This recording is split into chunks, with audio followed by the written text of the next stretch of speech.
आणि 4-4:30 वाजता राधे कृष्ण राधे कृष्ण राधे कृष्ण असा नामाचा उच्चार करीत काही कापडी वृंदावनला चालले होते.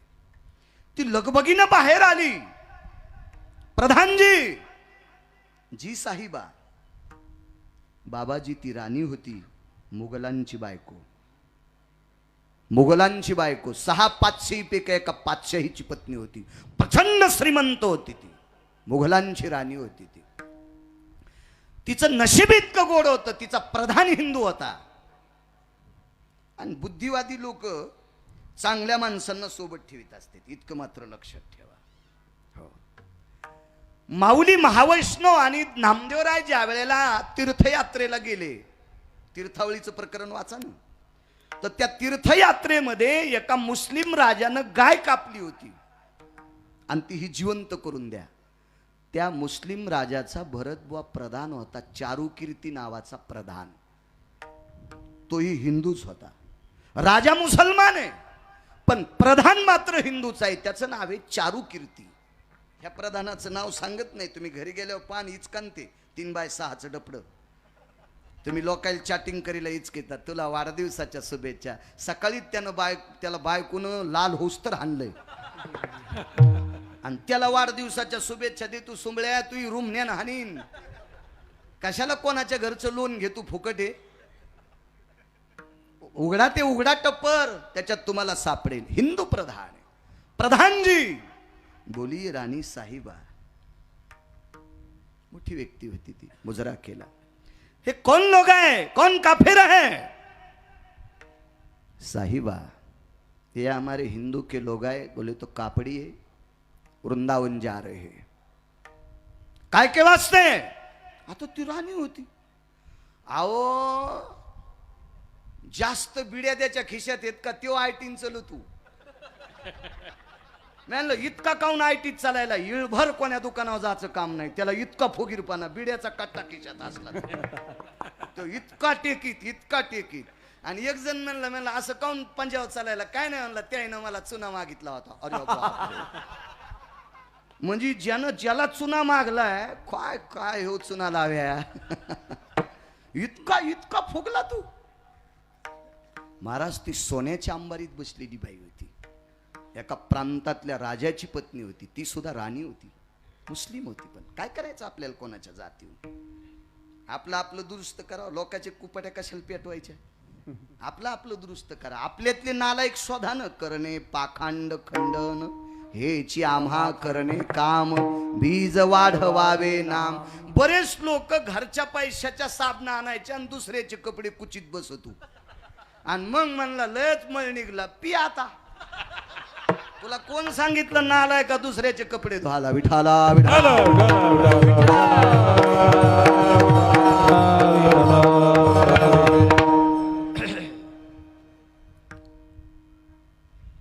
कापड़ी जी. वृंदावन में क्या मिलता उन्हें? सुकून मिलता, आनंद भेटते. याच्याकरता पायात चपला न घालता ती वृंदावनच्या मालकाच्या दर्शन करता. कोण आहे वही का मालिक? छैल छबेला है. काय हिंदी भाषा होती त्या काळातली. वो छैल छबेला है, वो कन्हैया है, वो द्वारकाधीश है, यशोदानंदन है, देवकी नंदन है. जी इतने नाम है? नहीं बोले साहिबा, मैंने 5-4 बोले. ये तो सहस्र नाम है. भीष्माचार्यांनी 1000 नावाचं स्तोत्र केलं, त्याला विष्णू सहस्रनाम म्हणतात. हे त्याच्याच नावाचं आहे. 1000 नाम है. जी जी जी जी जी. कैसा दिखता है मी वर्णन करू शकत नाही. प्रधानानं सांगितलं. देखने की ताकत क्या है? वश कर लेता है. एक बार जाने के बाद उस देखने के बाद. ये वाकडे हिंदी बोलतो, मला काय अशी नीट येत नाही. गरज बी नाही. घरच्याचा इटन शेजाऱ्याचा भांग नीट काय करायचं? फुकट कळून शेंडी वळवळते. काही गरज आहे का त्याच्यावर? आपल्याला ही येतीन भाषा आपल्याला चांगली. काय करायचं उगं फुकटपणा? तो एकदा पाहिल्याच्या नंतर आपलंस करतोय, एकदा पाहिल्याच्या नंतर हृदयात घेतोय. पाहिली या वेध लावी बैशे जीवी जडून, कानडावो विठ्ठलू कर्नाटक, काने कुंडल मकराकार. काय रूप आहे त्याचं. राजस सुकुमार मदनाचा पुतळा, राजस सुकुमार मदनाचा, राजस सुकुमार मदनाचा पुतळा, राजस सुकुमार हे मदनाचा पुतळा. रवी शशिकळा लोपली, रवी शशिकळा लोपली, कस्तुरी मळवटा चंदनाची ओवी, कस्तुरी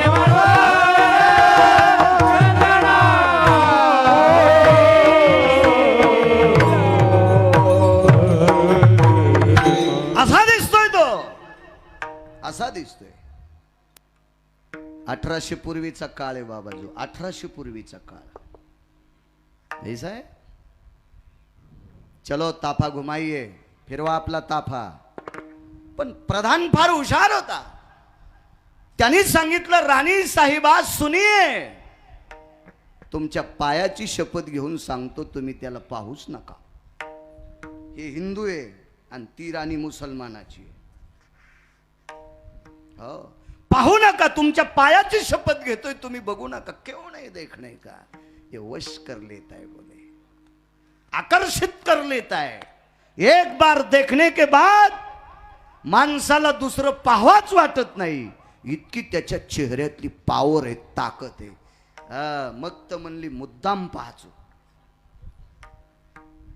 सोन्याच्या अंबारीत बसलेली राणी, घुमा दो ताफा. मोठ्यांच्या पुढं काय चलत असतं, घुमा दो विठ्ठल, फिरव एवढी ते. त्याला काय, ते पैशाचं कोंबडे गधवी असू देईन, पण पैशाचं आहे ना. हे माघारीच कितीत बाबाजी लोक. माग अर्थ नावाचा पुरुषार्थ आहे, काहीच होत नाही पैशाशिवाय. बाबा मंडप वरून पडला का, याला पैसेच मोजावं लागले उमापूरच्या मंडळीला, आणि त्यानं पैसे नसते घेतले, पण त्याला पप्याची माय आहे ना. पप्याची माय म्हणजे कळाली ना भरत बुवा, त्यालाही काही आहे का नाही. पैसे लागते, त्याच्या विरोधात नाही गप्पा करायला. तुम्हाला भेटत नाही हा भाग सोडून द्या, पण पैशाच्या विरोधात नाही. अर्थ नावाचा पुरुषार्थ आहे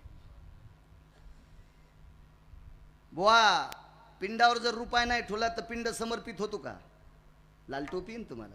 वेदानां भूषित भयो मिज्ञरे पिंडो लुप्त भया यत्पूर्णां सर्वामिद्यायं हरिद्रा भवस्थितो अक्षदंच महत्पुण्यं पवित्र पापनाशना तत्रा विनाशदगरो भवजायते मिद्यायां जवाग्राक्षदां तिलाग्राक्षदं रक्तचन्दं समर्पयामि आरक्तपुष्पं समर्पयामि अंगुष्ठादिस्नानभो हिरण्यमुद्रास्ततमुद्रायाम् अर्थो सजायते पिंडान् पुनिताः नैवं गांजा कसं लिखितम्. हे का गांजा फुक्यान लिहिलंय का मला सांगा बरं. अहो मेल्या पिंडावर पैसे लागतील, कशाला त्याच्या विरोधात गप्पा करायच्या. हा नालायकपणाचा कळस आहे.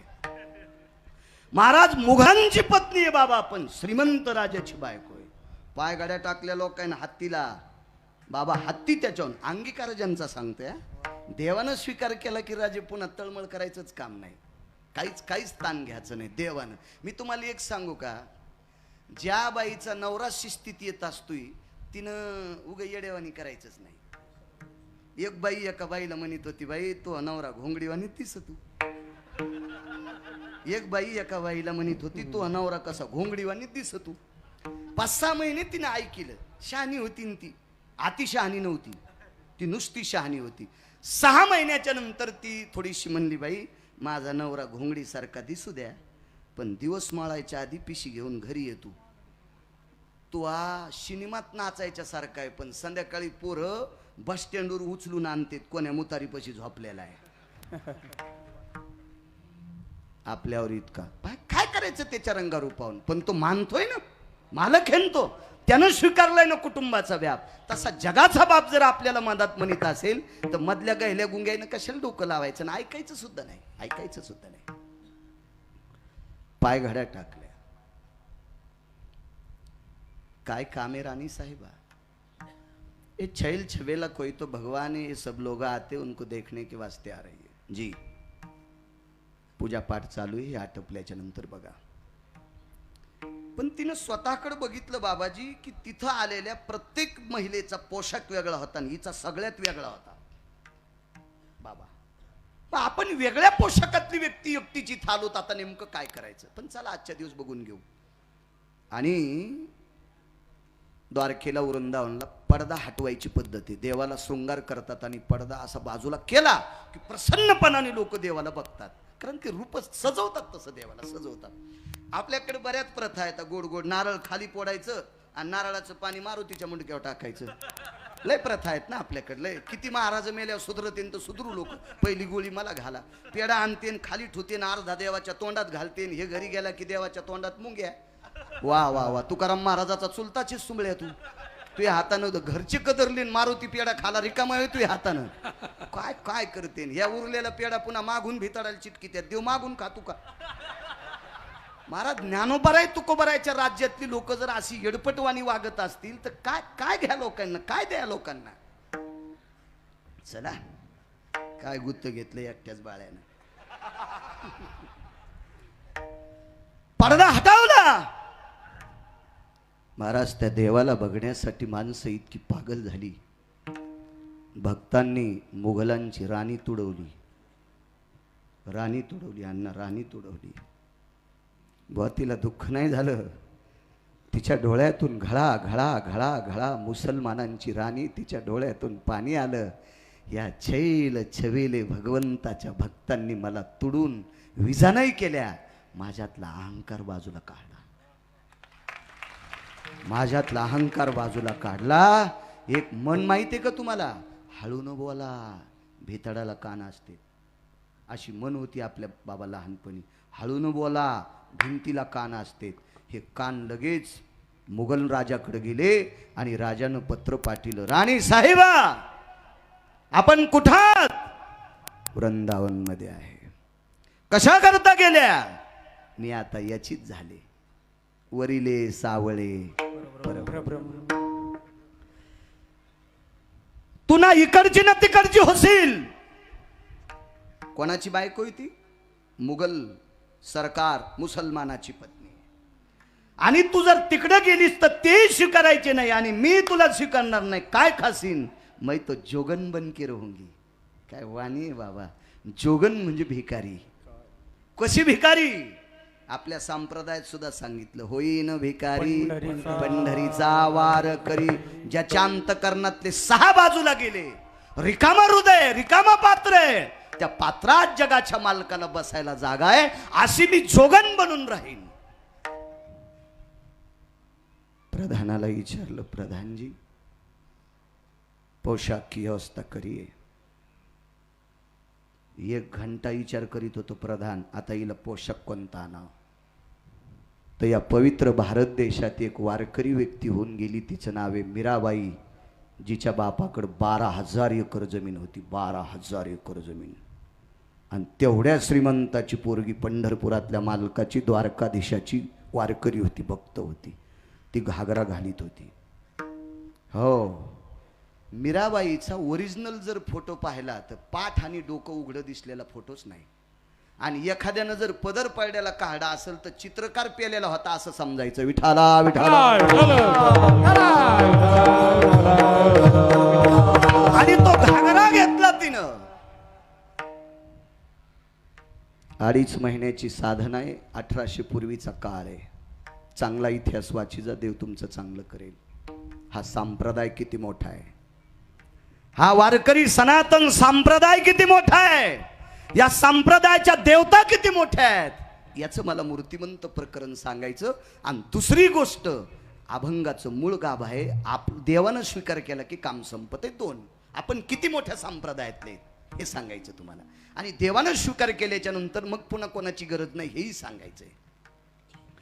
2-2.5 महिने तिचा काळ गेला, पण तिनं लक्षात घेतलं याच्या पुढे बसल्याच्या नंतर मनाला आनंद वाटतो, पण याच्या बाजूला गेल्याच्या नंतर मात्र मग दुःख प्राप्त होते. आता याला सोडायचंच नाही.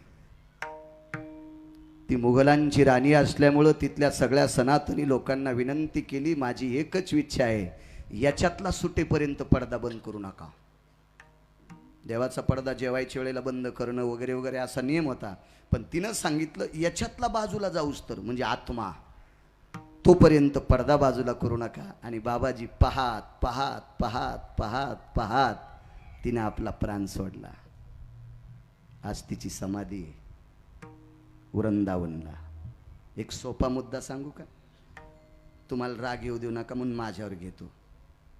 मी मेल्याच्या नंतर आमचं पोट्ट माई समाधी करीन. हे पोरग माई समाधी मी त्याला सांगणारी करू नकोस, पण करीन. ते जमीन भरपूर आहे, एखाद्या ढेल्यात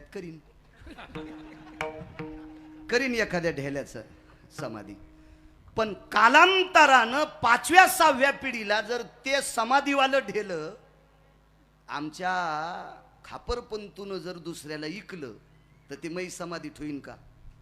जेसीबीनं खांदून दगड वाड्यात. माझ्यावर घेतल्यावर लय तुमची खसखस पिकली. तुमचे पोरं लय डोसक्यावर समाध्या करणार आहेत का तुमचे? दुसऱ्याची वळही पेटल्यावर लय बिड्या पिडून घेता. वा रे वा. फक्त मी माझ्यावर घेतलंय, तुमचं सांगायलो इतकं ध्यानात ठेवा. मला एक म्हणायचं, आपले उत्सव काही मर्यादित काळापर्यंत आहेत, पण चंद्र सूर्य आहे तोपर्यंत. वृंदावनला दुसरे लोक जातील का? नाही जाणार, गंध लावणारेच. पण प्रत्येक गंध लावणारा व्यक्ती कृष्ण परमात्म्याच्या दर्शनाला गेला की तिच्या समाधीहून चलत जातो. तिने लिहून ठेवलं मृत्यूपत्र, देवाच्या दर्शनाला जाणाऱ्या रस्त्यात माझी समाधी करा. का का का?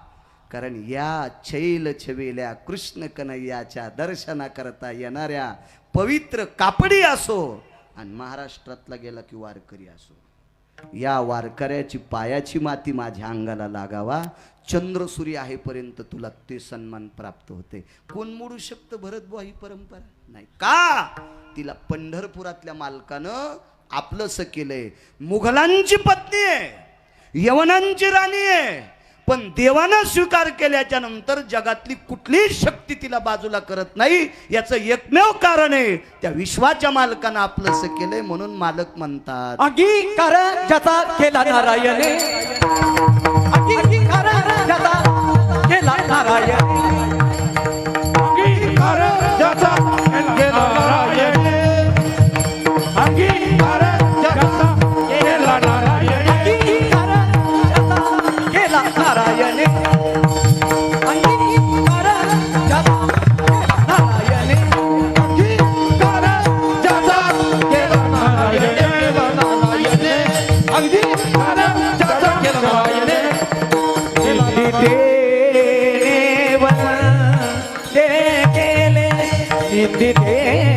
वंदे केले अंगीकार ज्याचा केला नारायणे, अंगीकार ज्याचा केला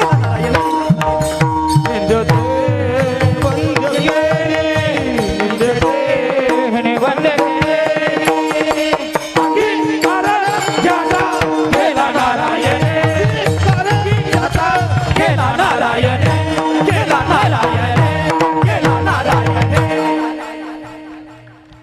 देवानं स्वीकार केला की काम संपलं. माणसाचा विचार नाही करायचा. आपल्याला ज्याची गरज आहे का त्याचा विचार करी जा. एका लग्नाला 3 लाख लोक आले. एका लग्नाला 3 लाख लोक आले. मी पण त्या लग्नात होतो. आनंद वाटला. काय नवरदेवाची पावर असेल, काय नवरीची पावर असेल, काय दोघांच्या मायबापाची पावर असेल. 3 लाख लोक आलेत लग्नाला. काय स्वयंपाक, काय थाट, काय वैभव. चला. आणि मग हलकी पण नव्हती माझ्या लग्नाला. वय 3 महिने कमी असल्यामुळं देवबापा बी म्हणले मी नाही लग्न लाईत. कायदा निघला होता. मग 11:45 लावलं, मुहूर्त पाहिले, मला पाहता येत होतं पंचांग. म्हणलं आता इतक्या टायमात जगतकडे लय जमत आहे, घ्या बरं अक्षिदा टाकून, म्हणा कोणी बी 2-4 मंगल अष्टक. देवबाप्पा म्हणले आता कोणाची गाडी येत नाही, मीच म्हणतो. काही विषय नाही, तुमची वेगळी गोष्ट आहे. हे आम्ही याच्यातून भाजून निघलो. माणूस केवढा बी असू द्या, पण त्याच्या गालाला वरखंडे दिसले त्या बा कोणते बी नाही म्हणालो आम्ही. हो, मागण्या, शंका, कुशंका, आशंका, इच्छा, ह्या सगळ्या गोष्टीचे वरखंडे दिसले की समजायचं हे तदेव लग्नं सुदिनं तदेव ताराबलम चंद्रबलम तदेव. ह्या डोहातून आलाय. महान इति डोह इति ना मांडव. ह्या डोहातून पोहून आलेला आहे समजायचं. गुलाबाच्या पाकळीसारखी नवरी सुंदर, नवरदेव बी सुंदर, पण असं कसकानी पाखरानं नखानं वरबळड्यावानी त्याचा चेहरा दिसला. तर मी गेलो, या महाराज फोटो घ्या. म्हणलं मला नाही घ्यायचं फोटो. मी ह्या बाहुल्यावर एकदा उभा राहिलो तेव्हापासून मी चौकून फोटो निघलेत, मला आता नाही घ्यायचा. तू हीच किती का आता बघ एकदा तू कसं होतंय तर ते पाय, लक्षात येईन तुला. चांगली गोष्ट आहे. हो, कारण ते खेळच लय अवघड आहे. हो, हे हिशोबात जपायचा. कारण हे जे पुढचं दैवत हे का, ह्या दैवताला हिशोबानं हाताळी जा. तुम्हाला एक सोपा मुद्दा सांगू का? अडचणीत हात घालीत नाही, इचू निघत असते. बाबा जाऊ द्या, बाबाला कशाला विचारायचं. पण तुम्हाला सगळ्याला सांगतो, गिरगावकराची शपथ आहे, साडीला हुका असतेत का? नाही. काटे असतेत का? ताराचे खिळे असतेत का? नाही. तरी टमाट्याच्या भावताल जर लावल्या तर डुक्कर पण तोंड लाईत.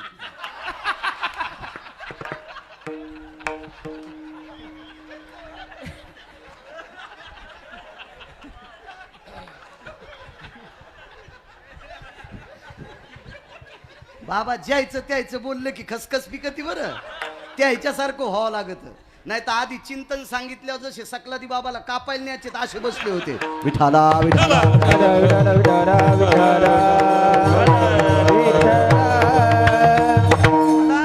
तुम्ही याचा अर्थ वेगळा घेता असताल राजू. भारतीय नारीच्या वस्त्रातली ती पावर आहे. भारतीय नारीच्या वस्त्रातली ती पावर आहे भरत बुवा, पावर आहे. म्हणून या देशाची ओळख या देशाचा पुरुष नाही, या देशाची स्त्री आहे. बाबा शुद्धांत करणाने कमरेला वेल्डिंग जरी झाली, नाही जरी कंबर वाका वाटली, तरी पण कमरेला आदेश देऊन गिरगावकर सांगतो या पायासाठी वाक. या मानेला आदेश देते गिरगावकराचं एक पावर आहे की ती पावर जगात कशात नाही. एवढी मोठी पावर आहे. चला काय सांगू लागलो. गुंगले माणसं.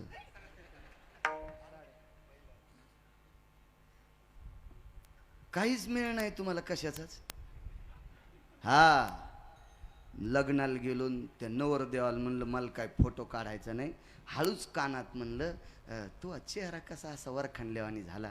3 लाख लोक आले, इतका स्वयंपाक केला पोरीच्या बापान. चुलीत जाऊ द्या म्हणलं. म्हणलं काय झालं? नवरीला रात आंधळय. आणि म्हणलं असू दे ना, काय असू द्या, संध्याकाळी आल्यावर धरून न्यावं लागन.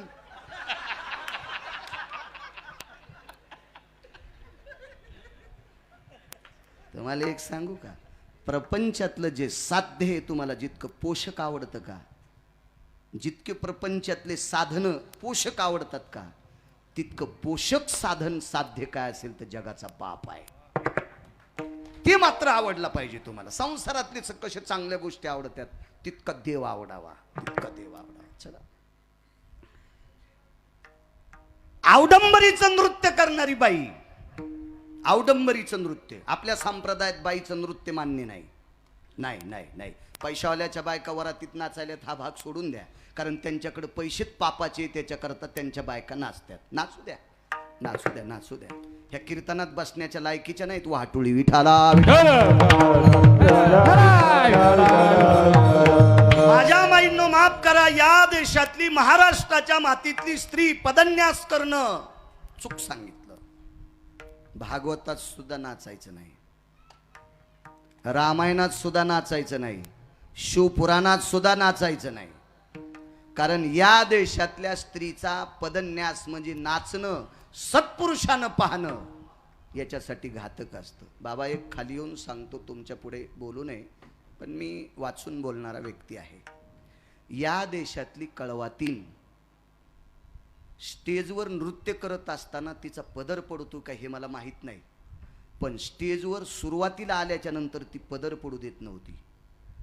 अण्णा ती पदर घेऊन यायची. मी काय पाहिला नाही बरं तमाशा, मी वाचवायचा छंद आहे मला, मी वाचतोय. ती पदर पडू देत नव्हती भरत बुवा.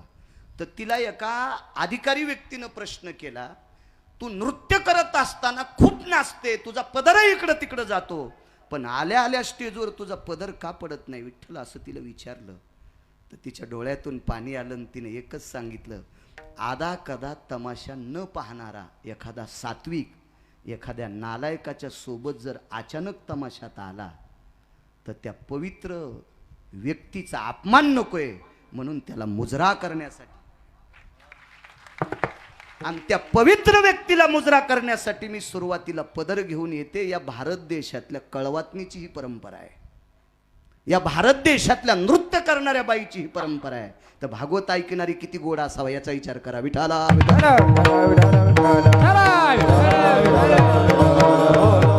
महाराज, हा संप्रदाय फार मोठा संप्रदाय. या संप्रदायात कोण्याही कठाळ्याची गरज नाही. या संप्रदायात कोण्याही कठाळ्याची गरज नाही.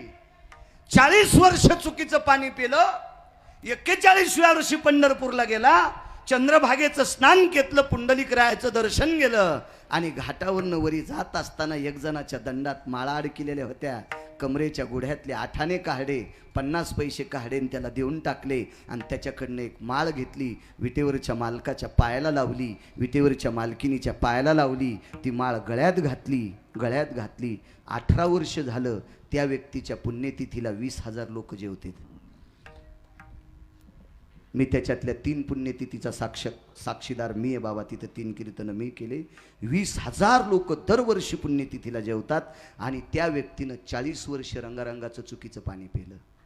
पण वारकरी संप्रदायात ताकद किती, एकदा चंद्रभागेचं स्नान केलं अशा लोकांचं ऐकून, आणि गळ्यामध्ये आठाण्याची तुळशीची माळ घातली, तर आज गेल्याच्या नंतर 20,000 लोकांचं अन्नदान त्या व्यक्तीच्या पुण्यतिथीला होते. असा पवित्र संप्रदाय फक्त वारकरी संप्रदायातली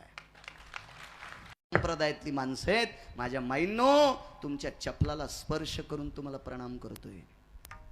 तुमच्या चपलाला स्पर्श करून तुमच्या चपला सगट कपाळाचं आणि नाकाचं कातड घासेपर्यंत तुम्हाला वंदन करतो. याच्याकरता वंदन करतोय, या देशातली संस्कृती तुमच्या ताब्यात आहे, बापाच्या नाही माईच्या ताब्यात आहे. माईच्या ताब्यात आहे, बापाच्या नाही माईच्या ताब्यात आहे. मी किती वेळ देत असेल भरत बुवा याला? त्याची आई त्याला जास्त वेळ देऊ शकते. माझ्या माईंनो, आपल्या मुलीला, आपल्या मुलाला, आपल्या नातवाला, आपल्या नातीला सुसंस्कारित करण्याची ताकद तुमच्यात आहे. माझ्या माईंनो, तुमच्यात आहे. म्हणून तुम्ही चुकीचे पावलं उचलू नका. ही तुमच्या चरणी गिरगावकराचा दंडवत आहे. चला, औडंबरीचं नृत्य करणाऱ्या बाईची कन्या,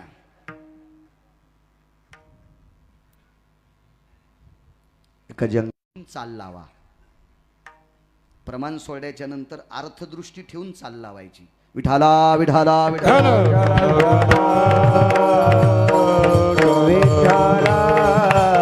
कारण आपल्या संप्रदायामध्ये गाता किती जरी चांगलं येत असेल तरी निळामणे नवरस देख जानती गायक विरळातो, अष्टसात्विक भाव असावा. म्हणून मी प्रमाण सगळ्यांना सोडणार. सगळ्यांनी ती अर्थदृष्टी ठेवून चाल लावा. मला तर गाताच येत नाही, आज गंधर्व येत गाला. विठाला विठाला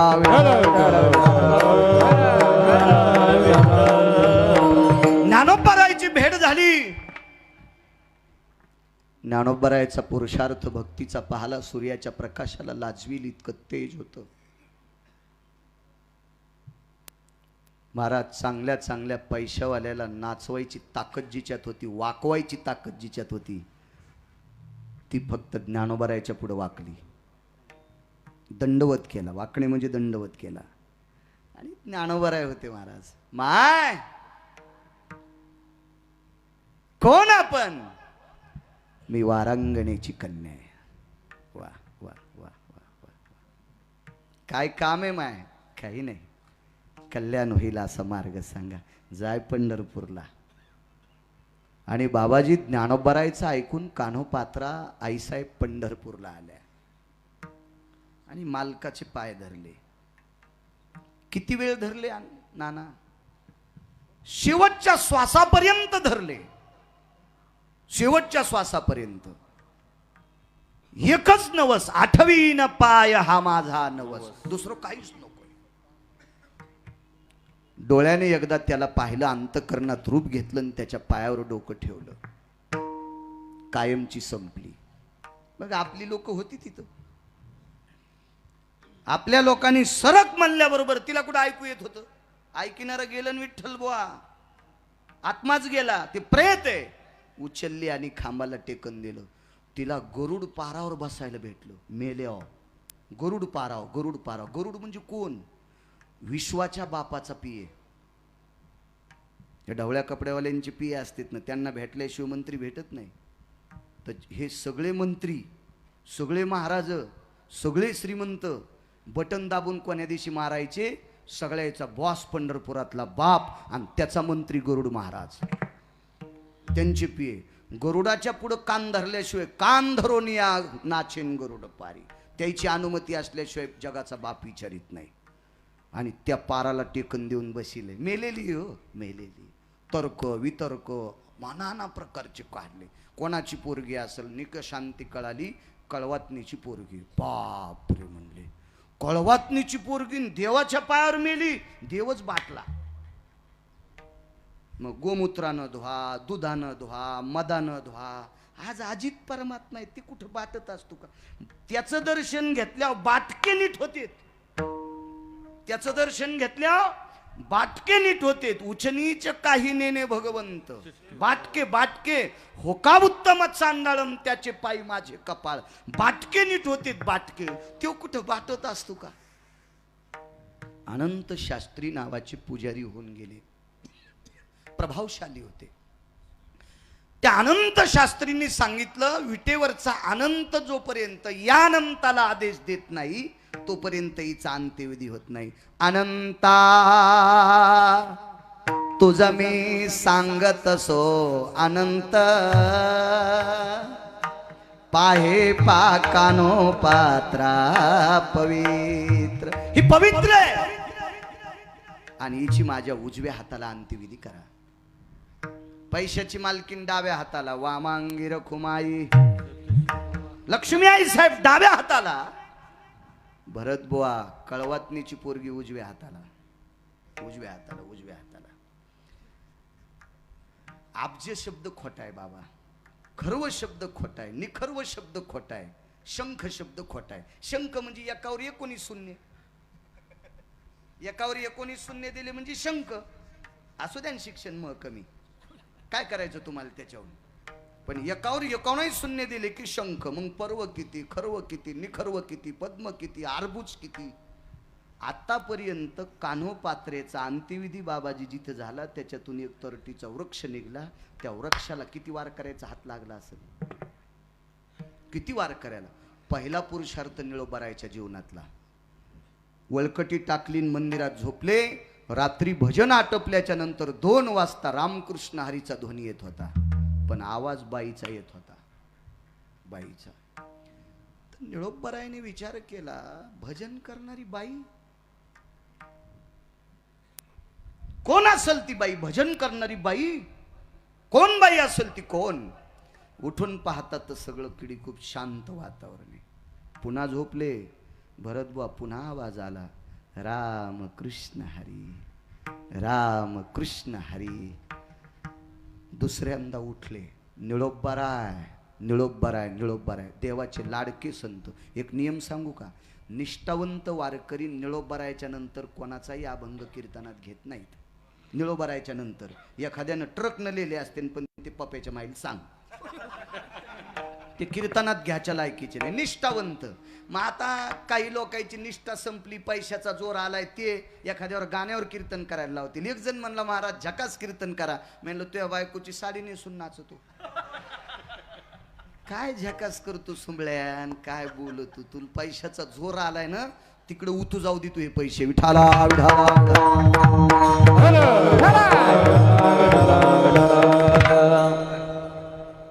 आवाज आला. माझ्या माईंनो ऐकतात वाक्य.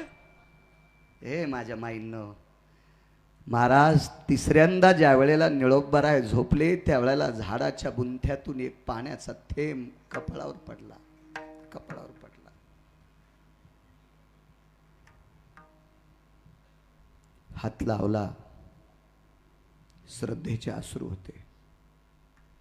पाहिलं वर हे तर झाडातून टप टप टप टप टप पाणी पडत होतं. वंदन केलं. कोण? मी कान्होपात्र आहे, कान्होपात्र आहे. निळोबरायांनी कपाळ घासलं. माझी माय, पुराणात इतिहासात ऐकील तर कळवतनीची पोरगी तूच आहेस. हो, अवडंबरीचं नृत्य करणाऱ्या बाईची मुलगी मीच आहेस. खांद्यावर उपरणं होतं तळेकरांना. उपरणं ओढलं, त्याची घडी केली. कान्होपात्रेचा तरटीचा वृक्ष होता, त्याला त्या उपरण्याने पुसलं. माझी माय, काय पुरुषार्थ आहे ग तुझा. तू कळवातनीची मुलगी म्हणून जन्माला आलीस. विश्वाच्या बापानं लक्ष्मी डाव्या हाताला ठेवली, तुला उजव्या हाताला, तुला उजव्या हाताला. संप्रदाय दंडक झाला भरत बुवा. जो कोणी पंढरपूरला येईन त्यानं पहिलं दर्शन कान्होपात्रेचं घ्यायचं, आणि मग जगाच्या मालकाचं, मग जगाच्या मालकिनीचं, मग जगाच्या मालकिनीचं. जाऊ द्या, आपल्या बायकाईनं किती भजन केल्यावर गाथ्यात नाव येईल. बुवा आपण किती भजन केल्यावर माणसानं, त्यांच्यावर कशाला दगड टाकायचे, आपण किती भजन केल्यावर आपल्या गाथ्यात नाव येईल. कान्होपात्रा खोदू पिंजारी तो दादून भजनी आभेदू हारीचे पायी. रोज सकाळच्या प्रसंगात कान्होपात्रेचं चिंतन केलं जाते. एक जण म्हणला कळवातनीची पोरगी आहे, मी अभंग म्हणणारच नाही. पंढरपुरातला मालक म्हणला झोपीत दगड टाकीन मुंडक्यात सुंबळ्या, तिला मी इथं घेतलंय. महाराज, कळवातनीची जरी कन्या असेल तर जगाच्या मालकानं इथं घेतल्यामुळे वारकरी संप्रदायातला प्रत्येक दिग्गज व्यक्ती तिच्या नावाशिवाय काकडा पूर्ण होत नाही. याचं कारण काय? त्यानं अंगीकार केला गुरुजी. अंगीकार त्याचा अंगीकार ज्याचा केला नारायणे.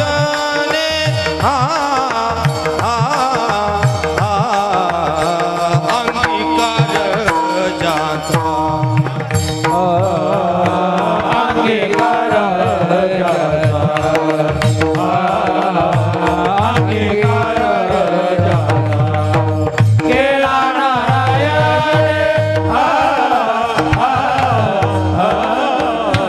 अंगीकार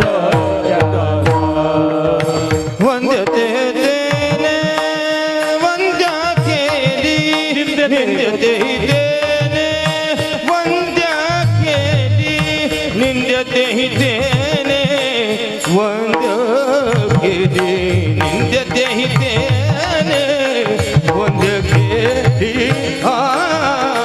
अंगीकार त्याचा अंगीकार त्याचा केला नारायणे. अंगीकार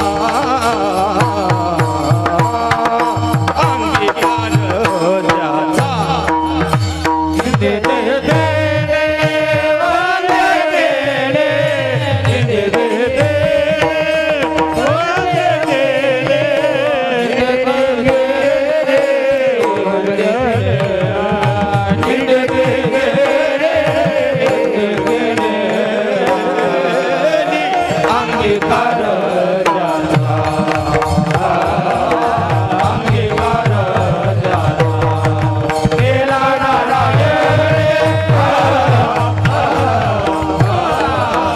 अंगीकार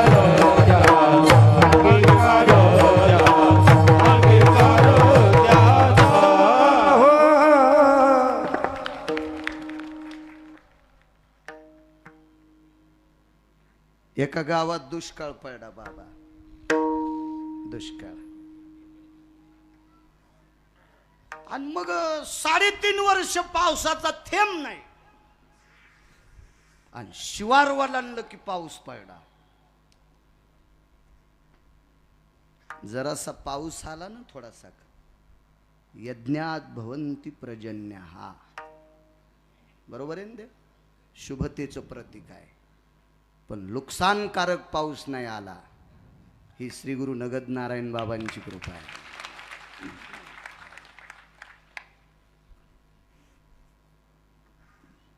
फक्त काय माहितीये का, डाळडा तूप चोपडा असते, पण गुरुजी तुम्ही खाल्लं की 2-3 दिवस तुमचं भजन पण बंद करते, इतकं चोपडा असते. म्हणून लय चोपड्याच्या नादी लागायचं नाही. गावरान तूप कमी तेलकट असते, कमी चोपडा असते, आहे का नाही? रोजच खातोस तू. तू काय इरीच्या बाजूलाच घर येतो. पण गुरुजी त्याच्यात पोषकता आहे. मला एकच म्हणायचं, चांगल्यांच्या पुढे वाक जा. हा तुम्हाला प्रणाम आहे, माझा मुजरा आहे तुमचा.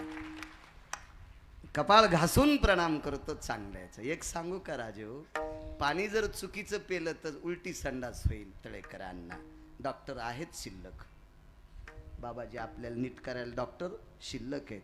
पण साधू जर चुकीचा भेटला तर पिढ्याने पिढ्या मातीत जातात, इतकं मात्र लक्षात ठेवा. साधू चुकीचा भेटता कामा नये.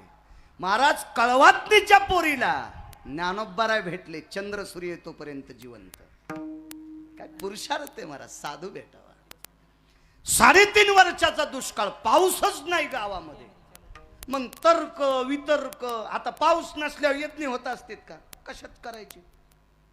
गहू नाही, ज्वारी नाही, बाजरी नाही, मका नाही, तुरी नाही, उडीद नाही, मूग नाही, भुईमूग नाही, काहीच नाही.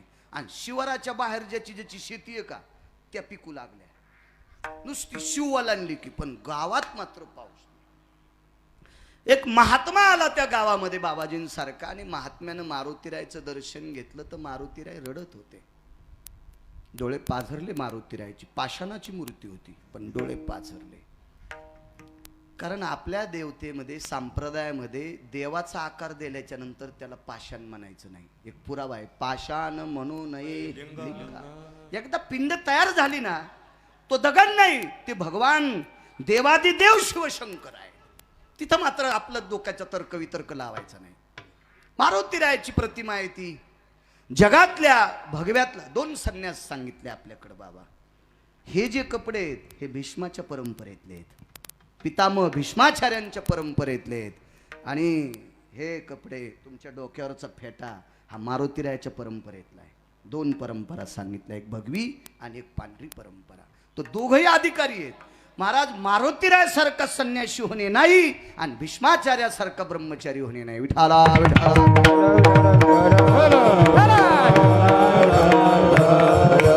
आणि त्या भीष्माचार्यांची परंपरा तुम्ही जिवंत ठेवली, आणि ती जिवंत परंपरा पाहण्यासाठी देवानं आम्हाला डोळे दिलेत. आम्ही नशिबवान.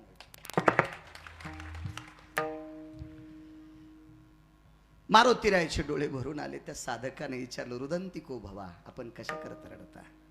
मारुतीरायाने सांगितलं, 3.5 वर्षाचा दुष्काळ पडलाय, कारण या गावातल्या एका वारकऱ्याचा अपमान केलाय. आणि त्या वारकऱ्याचा सन्मान होत नाही तोपर्यंत वरून प्रसन्न होत नाही, वरून प्रसन्न होत नाही तोपर्यंत पाऊसच पडत नाही. कोण वारकरी आहे? अमक्या अमक्या डोंगराच्या पलीकडे त्याची एक लहानशी कुटी आहे, झोपडी आहे, आणि त्या झोपडीत ते वारकरी राहतो. तो वारकरी होता टोल नाक्यावर टाळ्या वाजणारा तृतीयपंथी. टोल नाक्यावर टाळ्या वाजणारा तृतीयपंथी होता. मग त्या महात्म्यानं मारुतीरायाचा संवाद गावातल्या लोकांना सांगितलं, तर गावातले लोक त्या महात्म्याला म्हणले, तुमच्या गोळ्या संपल्यात, त्याला आम्हीच हाकलून दिलंय, आम्हीच हाकलून दिलंय त्याला, तो तृतीयपंथी आहे, आम्ही त्याला हाकलून दिलंय. त्या महात्म्यानं सांगितलं, जोपर्यंत सन्मानपूर्वक त्या तृतीयपंथ्याला गावात ते तसं नाही म्हणले, त्या वारकऱ्याला जोपर्यंत गावात आणत नाहीत तोपर्यंत तुमच्या गावात पाऊसच पडत नाही. अंगीकार सांगतोय. तुम्हाला काय आवडन न आवडन तुमचा प्रश्न झाला. तो देवाला जे आवडत ते गुरुजी पोषक आहे ना. देवाला आवडावं ना. तुम्हाला आम्हाला आवडून काय फायदा आहे? काही आवडत आहे. शेपुड्याला कोणता पाला आवडतो? काही कळत नसतं त्याला. काही खात्यात त्या. काही तुळस हान. शेळील कळत असतं होय. हा, शेळील कळतच नाही ना. 2 पायाच्या शेळील पण कळत नाही शेळी कुठं बांधा. तुळशी पशीच खोटी ठोकली. मग आता शेळी आहे ती, काही खाती. तसं तुम्हाला काही आवडल, तुमच्या मनावर नाही. पंढरपुरातल्या मालकाला जे आवडत त्याचा स्वीकार आहे. ती माणसं मोठी असतात. नाईलाजानं कंटाळून कंटाळून त्या व्यक्तीला सन्मानपूर्वक गावात आणलं. भरत बुवा आदर केल्याबरोबर त्याच दिवशी उन्हाळ्यात पाऊस पडला.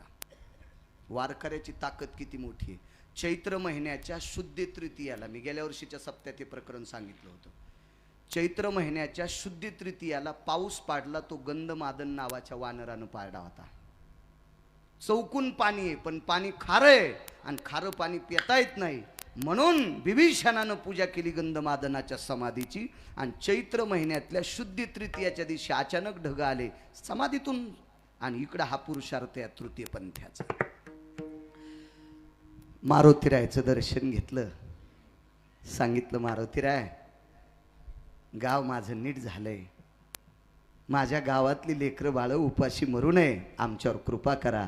तर मारुतीरायचं अंतकरण गदगदलं. आणि त्या तृतीय पंथ्याला मारुतीराय बोलत होते, राजा आज पाऊस तुझ्याच कृपेनं पडन, एकदा तूच हाका मार. हालेव आभाळ, हालेव आभाळ. आणि बाबाजी त्या तृतीय पंथ्यानं आकाशाकडे मुद्रा केली. हातानं सांगितलं, आकाशा, हे मेघ राजा, हे वरुणा, अरे लेकर बाळ उपाशी मरतेत रे. अरे माणसाची जरी दया नाही आली तर जनावरांची पशुपक्ष्याची दया येऊ दे रे. या शिवाराच्या आतले पक्षी झाडं सोडून गेलेत रे. झाडं शुष्क वाळून गेलेत रे, शुष्क झालेत रे. पाड रे वरुणा. चैत्र महिन्यातल्या अष्टमीला पाऊस पडला. इतका पाऊस पडला, इतका पाऊस पडला की बघायचं काम नाही. महाराज त्या दिवसपासून त्या तृतीय पंथ्याचं नाव गाथ्यात घातलं. कान्होपात्रा खोदू आणि पिंजारी तो दादू. हा तृतीय पंथी आहे. बाबा आपण किती राग केल्यावर गाथा पळून जाईल. आपण किती येड्यावानी केले होते अभंग बाबाजी त्याच्यातला निघून जाईल. नाही नाही नाही नाही नाही नाही. आपण कोरड्या हिरीत जरी जीव द्याला तरी तो तृतीय पंथी सूर्यचंद्र आहे तोपर्यंत प्रसिद्ध आहे. कारण त्याचं नाव घेतल्याशिवाय काकड्याची पूर्ण आहुती होत नाही. तुम्हाला जरी आवडत नसेल पण जगाच्या मालकाला आवडेल असं वागलाय त्यानं टाळ्या नाही वाजिल्या. त्यानं टाळी वाजिली. त्या तृतीय पंथ्यानं काय केली? टाळी वाजिली. टाळी वाजवावी वाटती चालावी. टाळ्या नाही वाजिल्या. टाळ्या आश्वासनाच्या असतात. आश्वासनाच्या.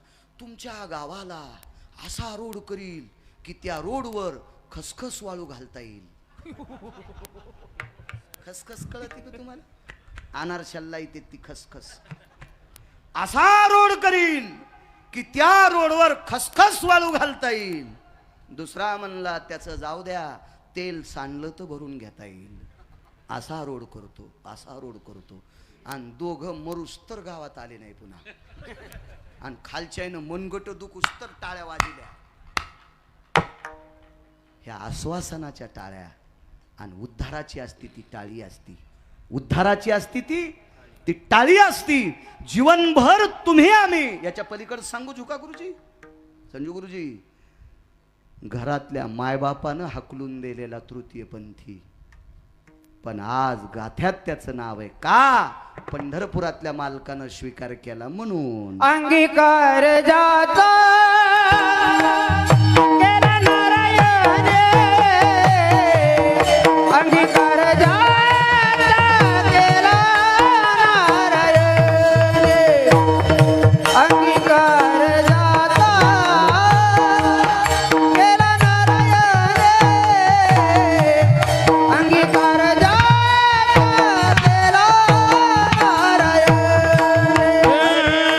अंगीकार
काय जिल्ह्यापेक्षा तालुका मोठा. ए हरी बाबा आता तुम्हाला प्रमाण सोडतोय. वारकरी संप्रदायातला कीर्तनकार स्वतंत्र नाही. 1 आणि 2 या लोकांच्या बिरड्यात बांधलेला आहे. एक कीर्तनकार म्हणला मलाच लय गाता येतो, कौरव पोंगाने हानी तू सुंबळ्या. अरे तुला एकट्यालाच गाचं तर बसून गाय ना. कंबर बांधायची असेल तर यांना किंमत द्यावंच लागेल. कंबर बांधायची असेल तर यांना किंमत द्यावंच लागेल. महाराज वारकरी संप्रदायातला मृदंगाचार्य म्हणजे प्रत्यक्ष इंद्र आणि वारकरी संप्रदायातला भजन्या म्हणजे गंधर्व आहे. हा. आणि इंद्र आणि गंधर्व येतात का त्यावेळेला नारदाला नाचता येते म्हणून ही गादी नारदाची. विठाला विठाला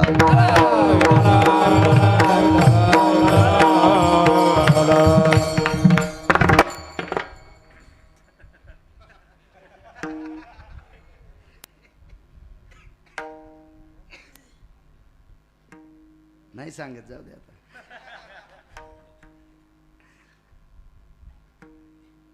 राजा सोन्याच्या पात्रात नैवेद्य घेऊन गेला बाबा देवाला.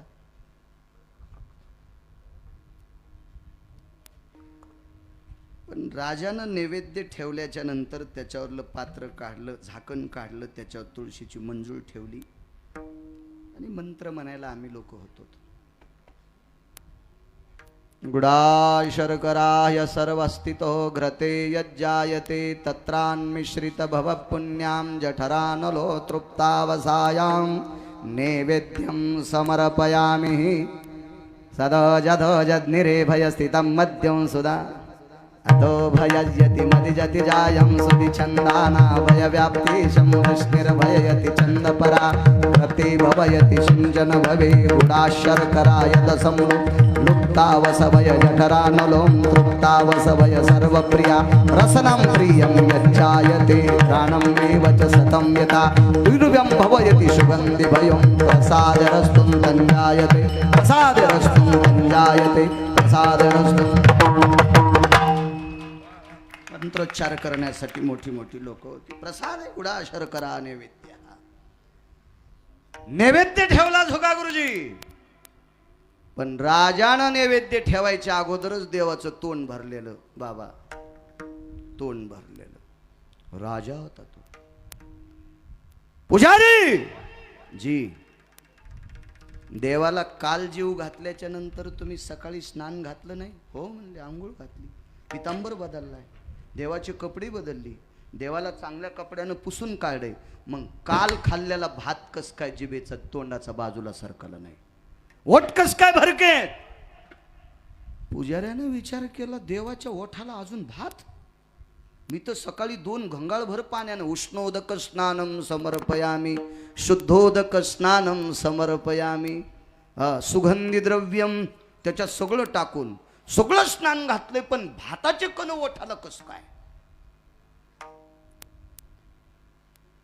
राजानं सगळ्यांना सांगितलं उद्यापासून तुमची ड्युटी बंद. संध्याकाळी दुपारी निरोप लागला 3-4 वाजता. राजा महाराज पुजाऱ्याचा दोष नाही, तुमच्या अगोदर एका माऊलीनं नैवेद्य ठेवला होता, एका स्त्रीने नैवेद्य ठेवला होता. तर पुजाऱ्यांना विचारलं नैवेद्य घेऊन कोण आलतं? आतापर्यंत आपल्या देवाला तुमच्या व्यतिरिक्त नैवेद्य नाही. तुम्ही जर गावाला गेले तर तुमचे पुत्र घरी नसतील तर प्रधानजी याच्या व्यतिरिक्त कोणीही देवाला नैवेद्य ठेवत नाही. कोण्या बाईची ताकद आहे देवापुढे नैवेद्य घेऊन यायची? कोण सांगतंय? साधा माणूस होता मळकट कपड्याचा.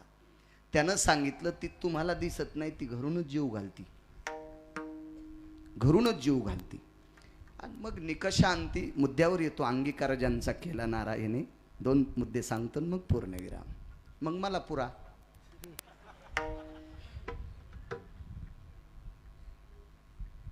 बोलून घेतलं कोण आहे.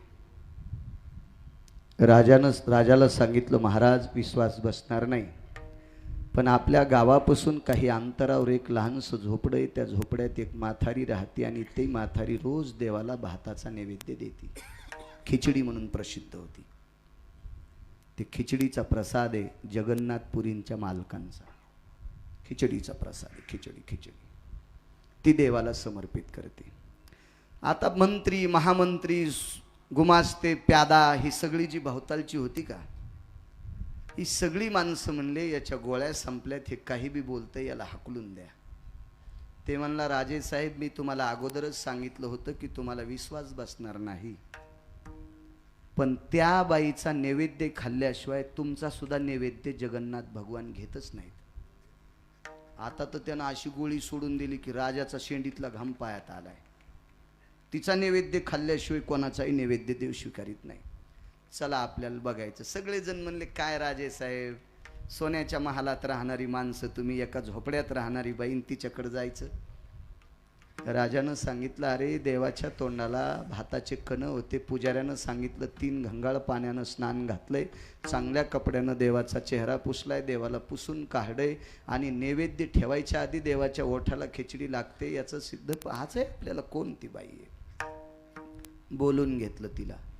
मोठमोठाले लोक, भवतालचे मोठे फुगुरी चोट असतात, हो भिकार चोट असते, ते म्हणले राजेसाहेब तिथपर्यंत जाचच नाही, तिलाच आपल्या घरी बोलून घ्या. मग आता तिला बोलले म्हणल्यावर तिला पालखी पाठिली. ती म्हणली मी पालखीत बसणारी नाही. मग ती काठी टेकीत दिवस माळाला.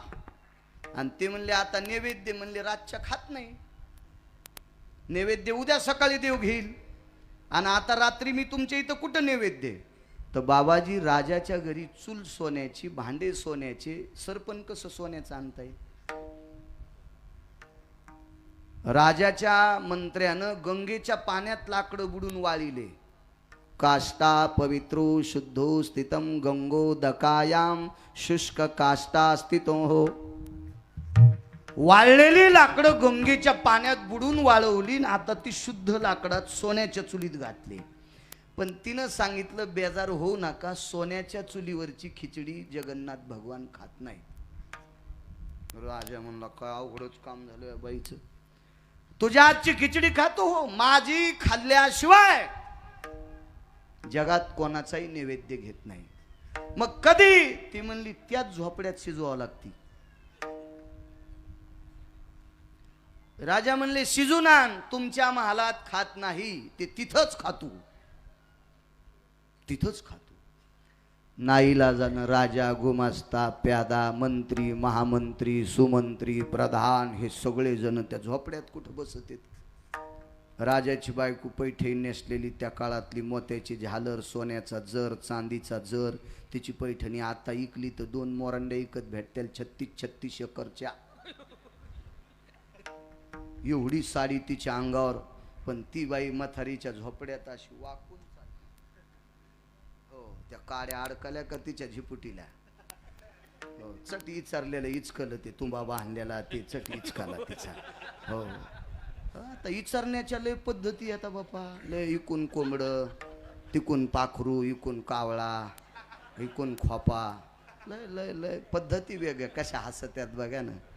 दुनियादास महाराजांचं एक पद होतं बाबा, ही लोक अधिकारी लोक होते. राष्ट्रसंत तुकडोजी महाराज, राष्ट्रसंत दुनियाजी महाराज, दुनियादास महाराज गोड बोलायचे. 4 पट्टे साडी नेसे लुगड, मागून काढी कोंबड. 4 पट्टे साडी नेसे लुगड, मागून काढी कोंबड. कपाळाला कुंकू नाही दिसे घुबड, कपाळाला कुंकू नाही दिसे घुबड.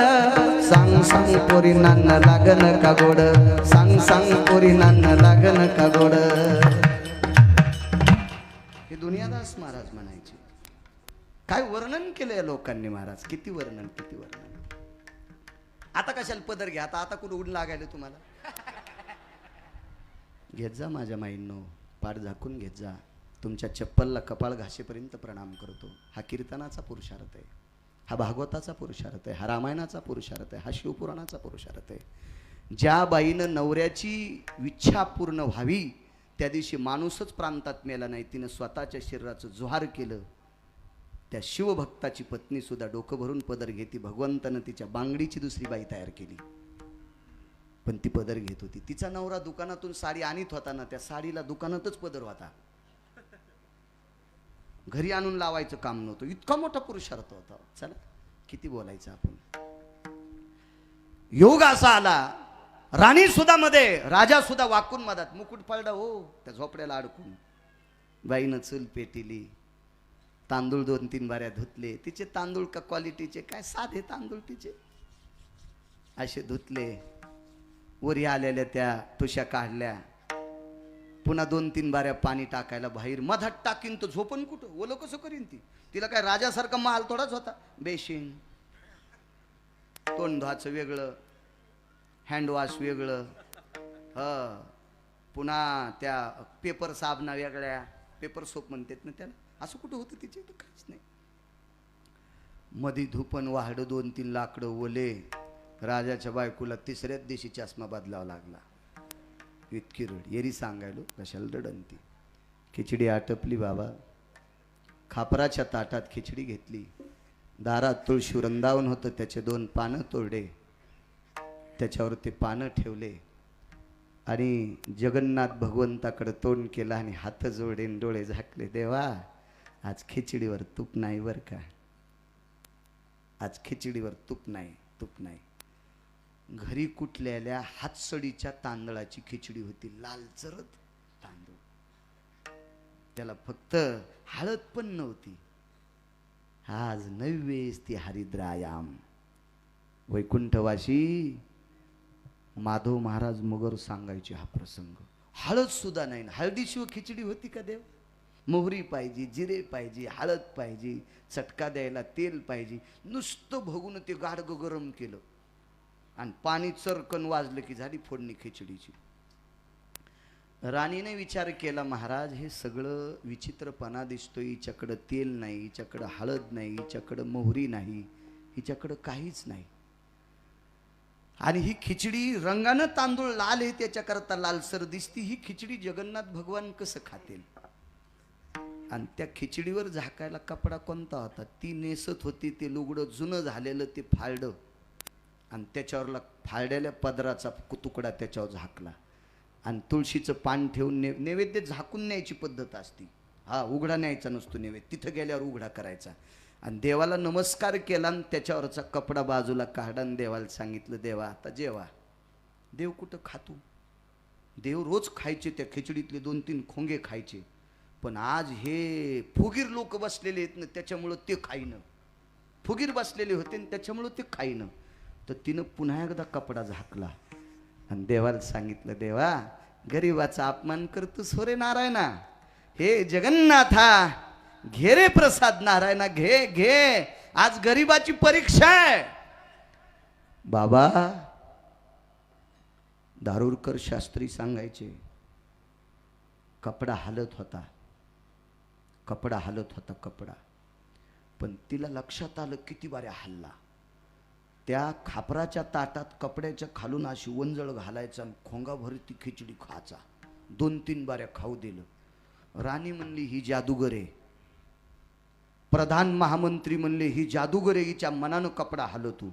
आणि तिनं भरत बुवा 3दा अशा खोंगा घेतल्याच्या नंतर वरून हात दाबला. हे देवा, हे यांच्यासाठी नाही रे, पण या गरीबाला राहू दिन जरशी खिचडी. तर बाबा 2च घास खिचडी शिल्लक राहिली. त्यावेळेला राजानं झोपड्यापुढी तिला लोटांगण घातलं. आजचा पुरावा सांगतो, आजचा आज जगन्नाथ भगवंताची खिचडी त्याच जागेवर तयार होती, तिथंच तयार होती. तिथं केलेलाच नैवेद्य तिथं जातोय. दृष्टांत संपला. सोन्याच्या चुलीवर केलेली खिचडी जगाचा बाप खात नव्हता आणि झोपड्यात राहणाऱ्या एका सामान्य बाईच्या खिचडीचा नैवेद्य स्वीकारित होता. का? अंगीकार ज्याचा केला नारायण, अंगीकार ज्याचा केला नारायण, अंगीकार ज्याचा केला नारायण, अंगीकार ज्याचा केला नारायण, अंगीकार ज्याचा केला नारायण, अंगीकार ज्याचा केला नारायण, अंगीकार ज्याचा केला नारायण, अंगीकार ज्याचा केला नारायण, निंदिते तेने वंदे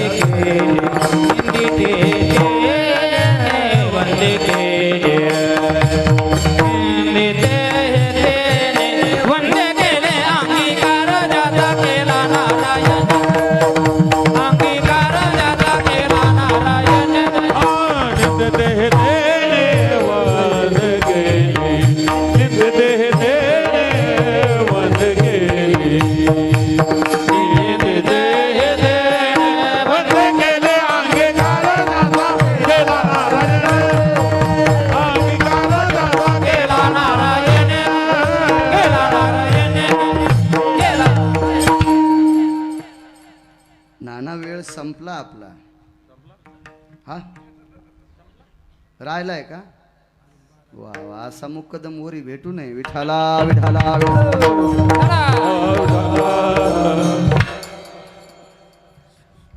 संपलं म्हणलं की पाखरं उडायलेत बाबा. एक मुद्दा सांगतो हरिबा तुम्हाला सोडतो प्रमाण. शेवटचा ऐका राजे हो. कोण्याही नालायकानं आपल्याला जर मोठं म्हणलं तरी काही कामाचं नसतं. ही काही कामा करता आपल्याला मोठं म्हणत असतील, पण पंढरपुरातल्या मालकानं आपल्याला मोठं म्हणावं त्याचं काहीच आपल्याकडून काम नाही. त्यानं मोठं म्हणलं की काम होतंय. त्यानं मोठं म्हणलं की किती मोठी कोण मोठं म्हणतंय हा महत्वाचा भाग आहे. मला एवढी लोक मानतेत. अरे तुला जितके मानतेत तितके तमाशाला पण मानित होते.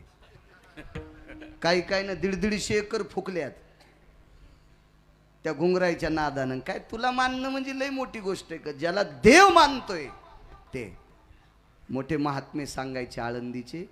लोकमान्य होता येईल पण देवमान्य आणि संतमान्य होणे इतकं सोपं नाही.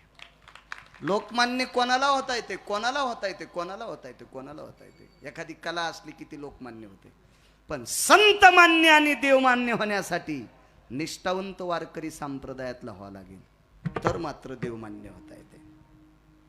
बाबा एका घरी सगळे देव जेवायला गेले. वेगळाच सांगतो 5-7 मिनिटात नाना एक पुरावा सांगतो की देवानं स्वीकार केल्यावर किती माणसं मोठी होत असतात. सर्व देव गेले. कोण्याही देवानं फुकट खाल्लं नाही बरं का. रात्रभर जागर केला. ती एकादशी सोमवारची होती. आणि सर्व स्वर्गातल्या देवता आपोआपली विमानं घेऊन खाली उतरल्या. आपोआपल्या वाहनात बसून खाली आले. ते मंगळवेढ्याला विमानं आली. त्या विमानामध्ये देवादिदेव भगवान शिवशंकर उतरले, भगवान इंद्र उतरले, पार्वती आई साहेब उतरल्या, ब्रह्मदेव उतरले, सावित्री आई साहेब उतरल्या, यक्ष किन्नर गंधर्व चारण विद्याधर लोकपाल दिग्पाळ उतरले. ह्या सर्व देवता उतरल्या. बोरी खाली भजन केलंय. बसायला कोणाला सतरंजी नाही, चटई नाही, माईक नाही, काय नाही. पकवाद वाजवायला इंद्र भरत बुवा. इना नारदांच्या गळ्यात सुरुवात नारदांनी केली आणि नारदांच्या पाठीमागं म्हणायला भगवान शिवशंकर. हो, आणि कधी कधी जरी एखादी आलापी भेटली तर तुंबराला मिळायची. हो, काय पुरुषार्थ असेल त्या भजनाचा. इंद्र पक्वा झाला. गळ्यात इना नारदांच्या पाठीमागं म्हणायला देवादिदेव भगवान शिवशंकर, त्यांच्या सूर मिसळायला तुंबर. भजन ऐकायला पार्वती आई साहेब, ब्रह्मदेव चारी मुंडक्यानं मांडोलायलेत. हो, ब्रह्मदेव, सावित्री आई साहेब लेहाला बसल्या. हो, सरस्वती माता कौतुक करायली. हे सगळं भजन चालू. सोमवारची एकादश होती. सोमवारी एकादशी विमान उतरले पंढरीशी. गाथापा लक्षात येईल. सोमवारची एकादश आली ती कोण्या महिन्यात होती पुन्हा सांगू. आणि मग त्या एकादशीला विमान उतरले आणि रात्रभर बोरी खाली जागर झाला. द्वादशीचा स्वयंपाक काय तळील्या वरिल्या एकची पक्वान्ने. अन्नपूर्णा, अष्टमा सिद्धी, अनिमा, गनिमा, कामा, वशित्वा, विशित्वा या सगळ्या सिद्धी भांडे घासायला अन्नपूर्णा स्वयंपाकाची पूर्ण सामुग्री जमा केली. स्वयंपाक झाला. सर्व देवता जेवल्या. जेवायचे राहिले बाबा फक्त 6 लोक. एवढा मुद्दा ऐका अंगीकारजांचा. 6च लोक जेवायचे राहिले. विटेवरचे मालक, विटेवरची मालकीन 2, चोखोबाराय, चोखोबारायची पत्नी 4, गरुड 5 आणि चोखोबारायचा मुलगा 6. 6च लोक जेवायला बसले. आदेश दिला गरुडा पात्र टाका. पात्र टाकले 3 पात्र टाकले. एका पात्र घेतील चोखोबारायला आणि सोयराबाईला जवळ घेतील. गरुडाला सांगितलं एक पात्र इकडं द्या आणि स्वतःच्या डाव्या मांडीला उजव्या मांडीला एक पात्र टाकलं. तिथं सोयराबाईला बसिलं आणि जगाच्या मालकानं उजव्या मांडीला पात्र टाकलं. तिथं चोखोबारायला बसिलं. चोखोबाराय हरिजनाच्या कुळातले. आम्ही त्यांना मंदिरात येऊ दिलं नाही. या कुळातले चोखोबाराय जेवायला बसले. भातावर तूप वाढलं, कालवलं सगळं. हे सगळं कालवल्याच्या नंतर श्लोक झाला, गजर झाला आणि देवानं साखर तूप भाताचा घास इथपर्यंत आणला. विटेवरच्या मालकीनीनंही दाढीपर्यंत घास आणला. गरुडानंही स्वतःच्या दाढीपर्यंत घास. कर्ममेळा तिथं बसलेला होता. 11.5 ते 14 वर्षाचं वय आहे. रुक्मिणी आई साहेबांनी देवाकडे पाहिलं, डोळे डबडबले, सांगितलं प्रभू कोण अशी माय आहे की जिचं लेकरू उपाशी असल्यावरती कशी जेवण? कोण असा बाप आहे की ज्याचं लेकरू उपाशी असल्यावरती कसा जेवण? भगवंत परीक्षा पाहत होते. देवानं मांडीवर हात ठेवला, भरका नाही, डावा हात ठेवला आणि सांगितलं, चोखा जेव रे. काल दिवसभर एकादशीचा मी फराळ घेतला नाही चोखा. चोखा ह्या एवढ्या देवता तुझ्याकडे भजना करता आल्या ना चोखा, ह्या सगळ्याला पाणी द्यायला मी होतो रे चोखा. चोखा ह्या सगळ्याच्या पंक्तीला सकाळपासून मी वाढलोय रे, माझी कंबर दुखते रे चोखा. रुक्मिणी आईसाहेबानं सांगितलं, सोयरा जेव ग, या सगळ्यांना तूप मी वाढलंय. सोयरा जेव ग, भूक लागली आम्हाला, आता भूक लागली. सोयराबाईनं सांगितलं, आईसाहेब तुम्ही जेवा, तुम्ही जेवल्याच्या नंतर आम्ही जेवू. विटेवरच्या मालकाचं अंतकरण गदगदून आलं आणि डावा हात चोखोबराच्या तोंडावरून फिरिला. चोखा चोखा बाळा, मुलगा उपाशी याच्याकरता तुला जेव्हा वाटत नाही? जी मालक, जी जी जी मालक जी, मायबाप जी. बाप हा शब्द चोखोबरायने प्रसिद्ध केला महाराष्ट्रात. चोखोबरायच्या अगोदर देवाला बाप कोणी म्हणत नव्हतं. जयासाठी तप धावा, तो हा उघडाची पाहवा, जयासाठी यज्ञ तपन, तो हा मदनाचा बाप. बाप शब्द माय बापा, इतकं गोड लेकरू आहे माझं माय बापा. भगवंता हे झाल्यापासून तुमचं भजन करतोय. उपजताची कर्म मेळान वाचे विठ्ठल सावळा. झाल्या झाल्या मी याला खांद्यावर घेतलं देवा. खांद्यावर घेतल्याच्या नंतर याच्या तोंडातून विठ्ठल विठ्ठल नाव येत होतं. उपजलं त्यापासून त्याच्या जिभेवर विठ्ठलाचं तुमचं नाव कोरलेलं आहे. इतका पवित्र वारकरी माझ्या पोटी घातला देवा. माझ्या बाबांचा, रानोबांचा आशीर्वाद आहे की तुझ्या पोटी चांगला पुत्र जन्माला येईल. माझ्या बाबानं दिलेला आशीर्वाद आहे. माझ्या बाबाने जीवनभर तुमची वारी केली प्रभू. आणि असा निष्ठवंत वारकरी माझा पुत्र, त्याला उपाशी ठेवून जेवू कसा? आईसाहेबांनी सोयराबाईचे डोळे पुसले. जगाच्या बापाने स्वतःच्या पितांबरानं चोखोबरायचे डोळे पुसले. चोखा मी धन्य आहे, मला माहीत होतं तुमचा मुलगा काय. मी याच्याकरता त्याला पात्र टाकलं नाही. मला त्याला पात्रावर जीव घालायचं नव्हतं. मला त्याला स्वतंत्र जीव घालायचं नव्हतं. आणि चुटकी वाजल्याबरोबर आवाज दिला, कर्ममेळा. भरत नुसते डोळ्याचे पापनवरी केले. हो ये बाळा. बाबा येत नाही कर्ममेळा, पण त्यानं त्याच्या बाबाकडे पाहिलं आणि चोखोबरायन खुनीला, जाय बाबा, जगाचा बाप बोलवतोय जाय. आणि कर्ममेळा जवळ बोलवला. उभे राहिले महाराज. आईसाहेब